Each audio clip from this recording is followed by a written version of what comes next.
Oh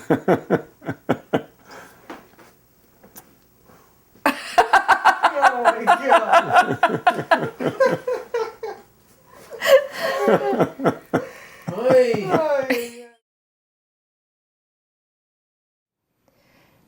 Dear, dear Mr. Percy, what a pleasure to have you here with me.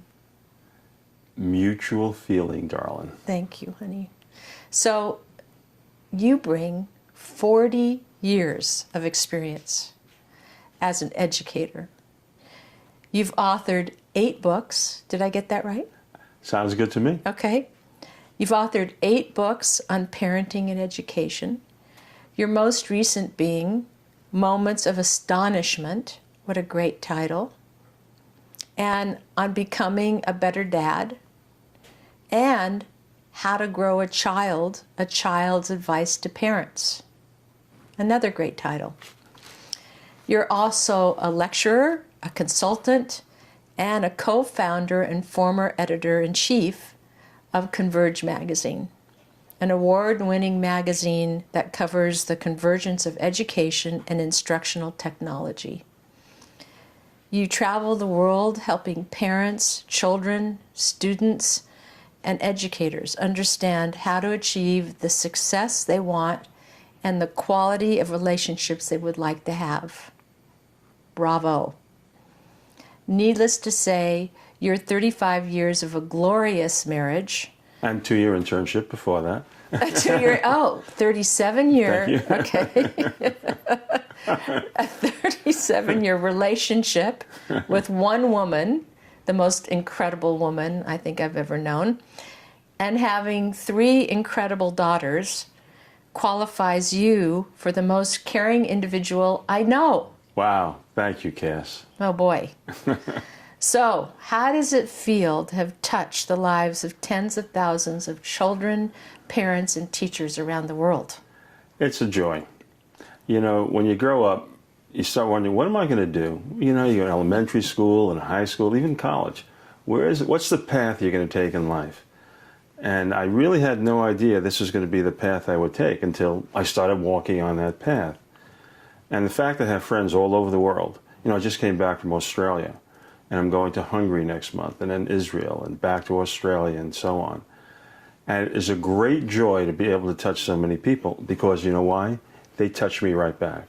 It isn't just what I give to them, it's what the return flow I get from them. So it's a joy to have such a beautiful return flow from so many people, from so many parts of the world. I can only imagine. So when did you know you were passionate about being an educator? And what were some of the first steps you took in this career? Well, to be honest with you, probably my 3rd month of teaching. I'm going to be directly honest. I didn't go into teaching because I had this great purpose to work with students and help them achieve great things in their lifetime, or I had a strong purpose that motivated me, or even that I had the talent for it. I wasn't sure about it. I went in because of the lifestyle. I wanted the summer vacation. I wanted to get out at 3 o'clock. I wanted a job with a steady income that was predictable. I like kids, but it wasn't like this joyous passion, oh, this is going to be my life's work. But then as I began to work and have success, and I saw the impact I was making on the lives of students and the impact they were having on me, the satisfaction and the sense of accomplishment and pride that I felt was like irresistible. And, you know, I was one of those people when school started in September, was like, yes, all right, school is starting, let's go, a whole new year where I can work with these kids. So as I began to evolve through my first year of teaching especially, which was not so easy, because I had to learn what I didn't know. I was ignorant of my own ignorance. And then I had to know what I had to know. And when I started learning those things, and I become more able at what I was doing, and I saw the effects that I could create, it became very special. And so it took a while, but it's been a joyous experience being an educator all my life. That's great, honey.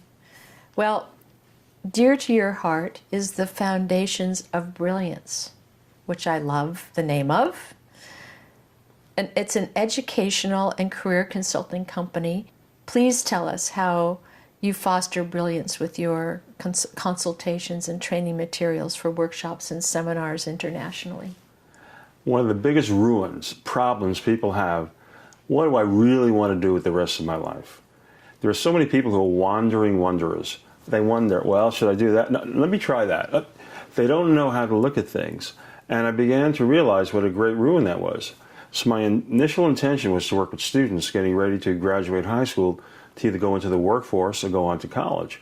And I was piloting this program I was developing. And I'd call up their parents and I'd say, listen, I'm working on this program to help your child figure out what they really want to do for the rest of their lives, what they really want to have a sense of purpose and accomplishment and satisfaction in what they're going to create from their careers and their educational program. And almost one for one, every parent says, I need that. I want that. And so the joy that I have is really helping people figure out what it is that really would be the best career path and educational path for them. And when they realize that and they start moving in that direction, they have that yes moment, you know, and now they become successful, they become happy, they become productive, and things become so easily created where before it was an effort and a struggle, and they have a sense of satisfaction and accomplishment. And so I do that, and I do seminars, lectures, and work consultations around the world. And I don't care whether you're from Taiwan or China or Australia or Copenhagen or wherever I do it, it's the same ruin that so many people have. I want that satisfaction and joy in life for my career, but I don't have it. What can I do? And let me tell you, when they get it, see my vision, okay? I want everybody around planet Earth walking around, elbows locked. I'm focusing on my area of desired brilliance where I can become brilliant. Yeah. I love it. I know. I see it. I see it. Can you see everybody? I can see it. But how many people are really working at an area where they truly want to become brilliant? Mm-hmm. Like when I became editor-in-chief of Converge magazine, I'd never worked for a magazine before. I didn't even know how they got stories from magazines, but I had the talent for it because I could work well with people. I was a writer, had books published. I understood technology and education. I had the personality for it because I enjoy working with people, I enjoy inspiring people. And had a really strong purpose to help people become more aware and in action. And what better way to do that than to have a magazine that gets on the communication lines of the world and to be able to communicate with so many people. So I was, and I felt I became, we had a brilliantly successful editorial magazine, and it was a great joy. And so I can imagine what it's like for everybody to be working in the area of true desired brilliance. What a different planet.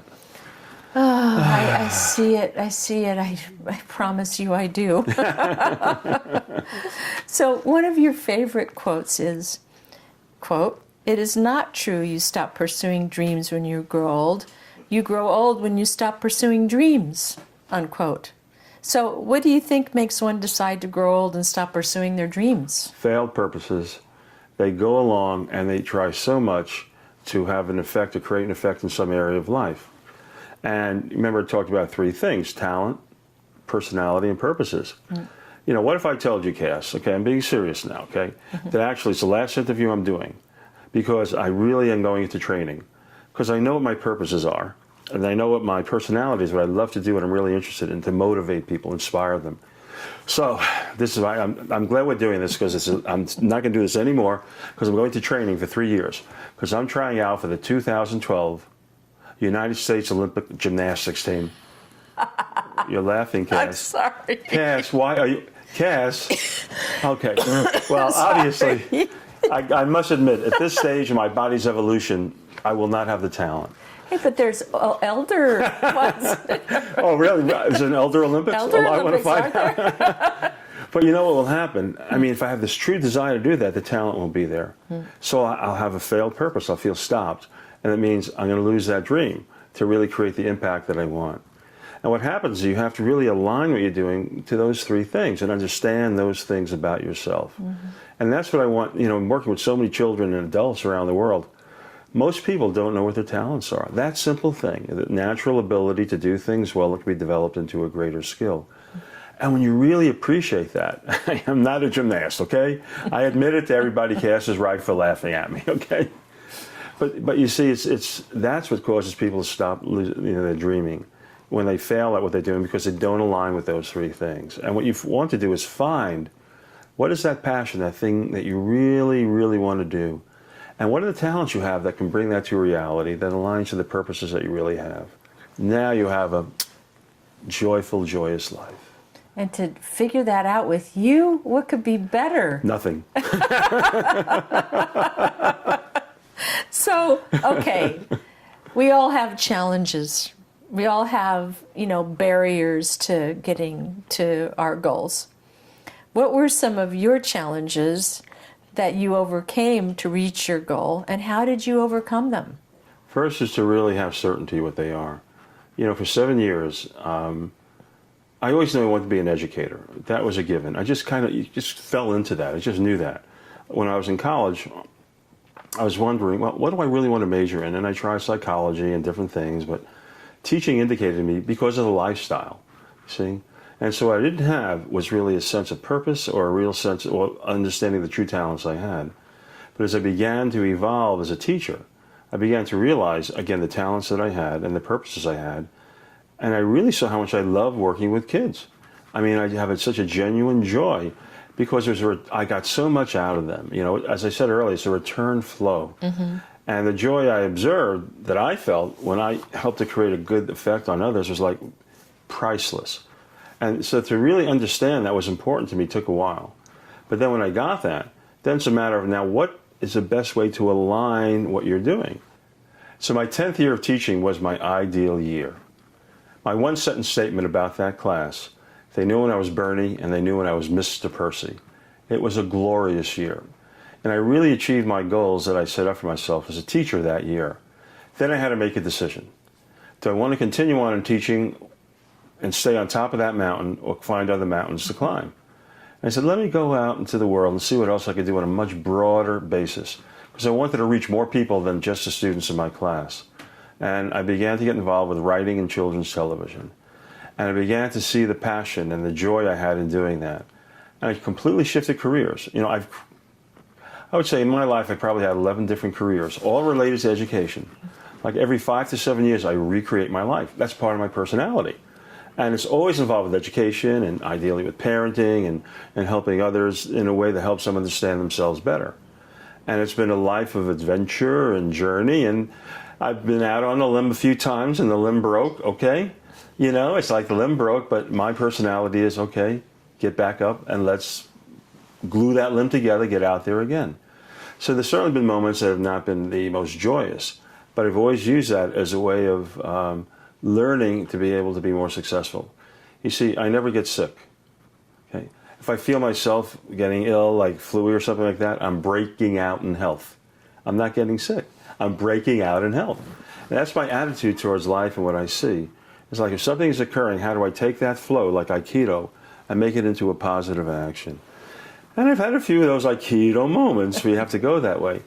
But it's really been a great journey, and the dream is there. I told you a little bit about some of the dreams I have for the Foundations of Brilliance and for parenting. And, there's such a great need to understand some of the true basics of parenting and to be able to contribute to that and help that. The 2 books I have coming out this year are just a great joy. Absolutely, and it's a joy that you're doing it. So, do you have a way of measuring what the end results are that you get from the activities you do? And would you say it's more than how much money you're making that measures your success? Yeah, it's how many hugs I get. People know, here comes Bernard. Uh-oh, we're going to get hugged. Okay? But it's true. It's that relationship, it's in that warmth. And like I'm getting letters now, emails, or personal communication from students who were in my class 40 years ago, 35 years ago. And they just want to get back in touch with me. And they tell me, the most beautiful things is how I affected their lives and how I made such a positive difference. And sometimes it's even just an individual moment that creates a great impact. Let me give you an example. When I was teaching, I used to have a flunk Mr. Percy monitor because I had agreements with my class, and if they broke the agreements, I go, flunk, that's not okay, right? Well, I felt it was only fair that if I didn't keep my agreements with my class, somebody should be a flunk me.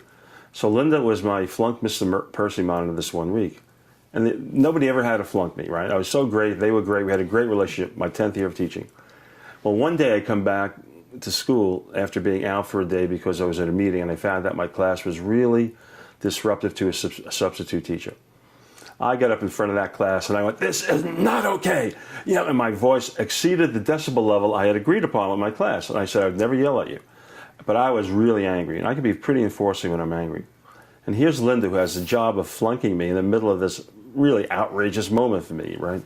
And I still remember the moment. And Linda looks up at me and says, "Flunk, Mr. Percy, you're yelling," and dives under the desk, right? Dives under the desk. I go, "No, I will not accept that flunk." And I go, yeah. And finally, after about 5 seconds, I go, "No, you know, Linda, you're right. I should keep my agreement." And my voice went down. I went up to her afterwards and I said, "Linda, I want to tell you how proud I am of you. I don't know if I would have had the courage to tell me, 'Flunk, Mr. Percy,' when I was that outraged." Linda wrote me 20 years later, said that moment changed her life because she recognized the importance of meeting her responsibility, even though she may meet some opposition or hostility towards it. And to get these kinds of letters 20, 30, 40 years afterwards, you realize the effect that you've created. There's a quote that I love: "Teacher affects eternity and never knows when his influence stops." And that's true for all of us. You know, and to find out these moments, these individual moments, or a year-long individual moment, and the effect that's been created and how I've helped contribute to their lives. Come on, what more can anybody ask? I mean, I just totally love that.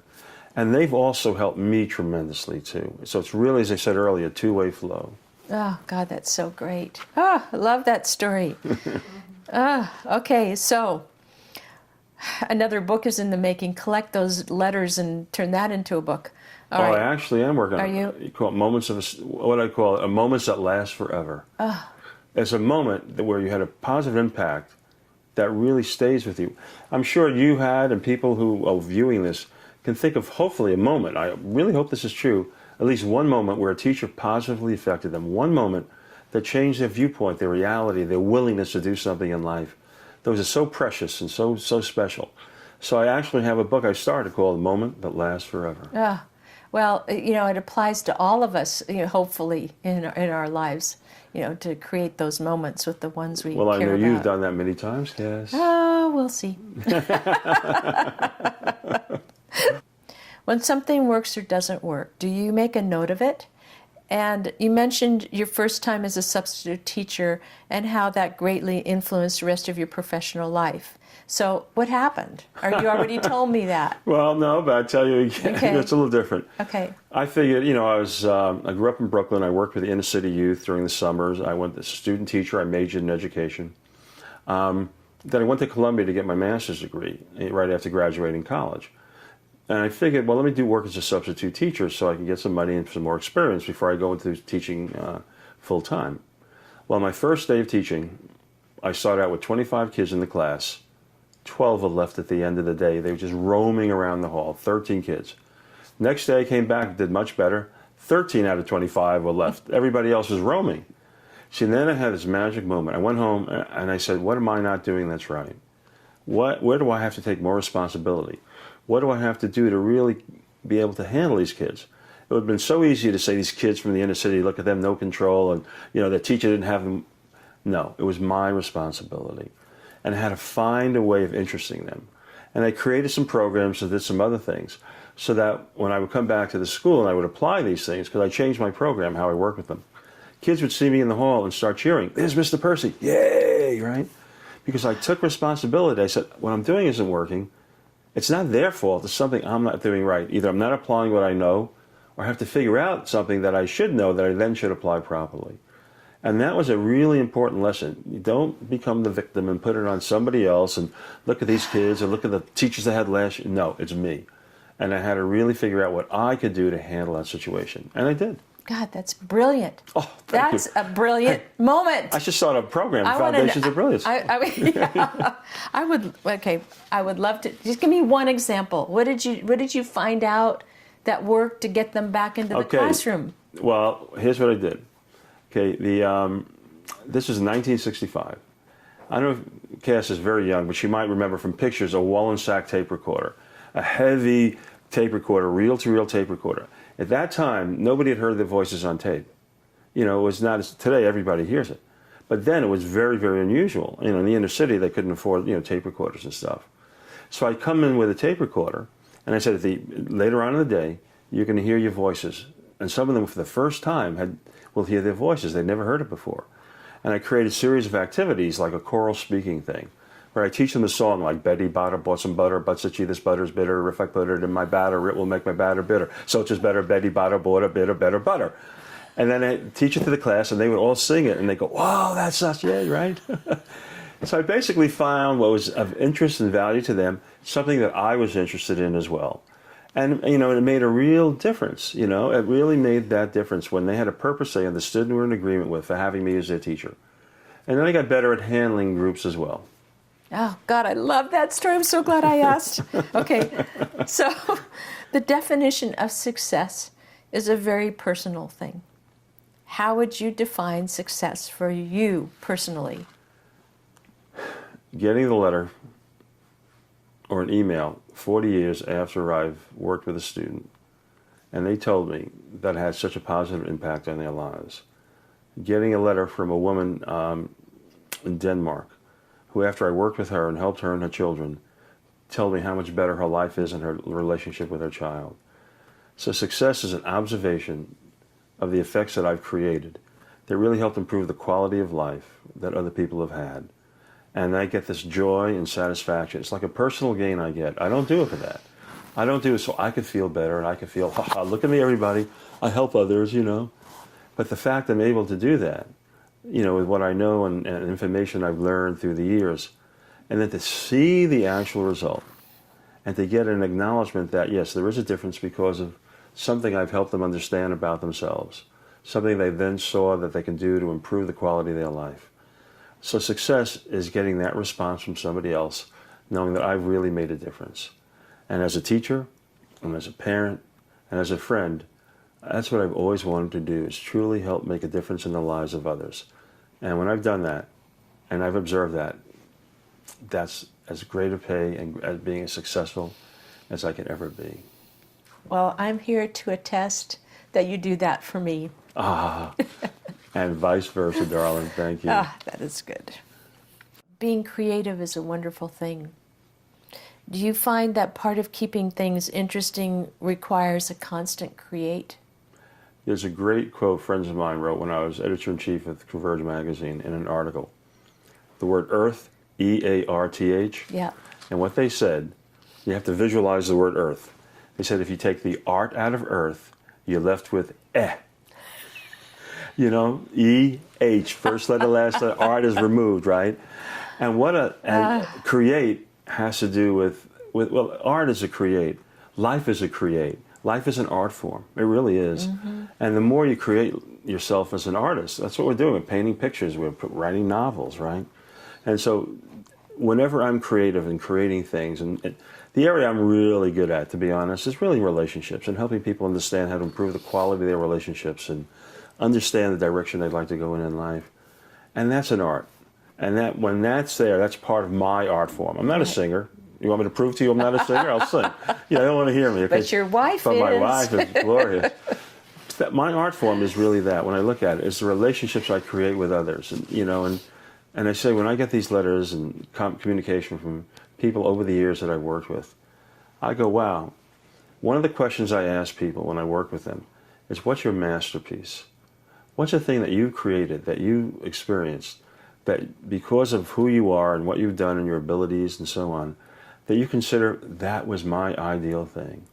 See, one of my masterpieces is there are several, certainly my daughters and my relationship with my wife, right? But when I think of all my years as a teacher, there was one lesson I gave that's my masterpiece as a lesson. It was a creative writing lesson, and the lesson was about what peace means to me, P-E-A-C-E. Well, every single kid in that class, for 45 minutes to 50 minutes, became a writer. They had their own space, had music on, the lights were just perfect, right? And they sat down and they all were in their own space, and they wrote, the fifth graders, inner city kids, what peace means to them. I went home that night and read them. And the reason I say it's my perfect lesson, because every single student, everyone, either met or exceeded my expectations. I remember having tears coming down my face as I'm reading that. It was so beautiful. Okay, that was art. And that's an art form. To get others and inspire others to really be willing to create, that's also an art form. So I'm always looking for how can I be creative. And I know where I can be creative. And I know I'm not going to sing for 1,000 people, okay? Did you save those what they wrote by I any have them. chance? You know, I carry them wherever I move. I carry them with me. And they're somewhere in my house. Oh, good. Because that's another part of the book. Yeah. Glad I'm writing this book. Okay, have you found that when you reach a certain objective, that the next part of the game is discovering how you're going to expand into a new level of the game? And when do you know it's time to create a new game? Yes. And how do you know? Okay. Yeah. Well, you know. I mean, Yeah. you have to take a look at, for me, the way I look at it, when I feel that I have the ideas and, you know, I've run out of ideas for how to create something, and I start looking, where do I have the ideas start rolling in? You know, if I do this, I don't know. If I do this, I don't know. But if I do this, I could do that. I could do this. I could do that. I just see where the ideas come flooding in. You know, a concept can be where you feel more space and you feel bigger. You know, and I really look for those things and those moments. And I know what contracts me, and I know what expands me. Like being with Cass Warner expands me all the time. Watch out, world. And that's one of the things I look for, you know, and I always follow that viewpoint. You know, it's not true that you grow old, that you lose your dreams when you grow old. You grow old when you lose your dreams. And I always think about that, you know, and I'm very young. When you said I was educated for 40 years, I go, really? Holy cow, completely 40 years? Gosh. And you're only 20. 23. How could that be? 23. Cool. Oh, that's great, honey. Is there anything else you'd care to say about the importance of following one's dreams? There's a quality of life, you know, that we have. And how many people aren't really following their dreams as it aligns with their talents are and their personality, see? A lot of people have a dream. Oh, I know my purpose. I know my dream.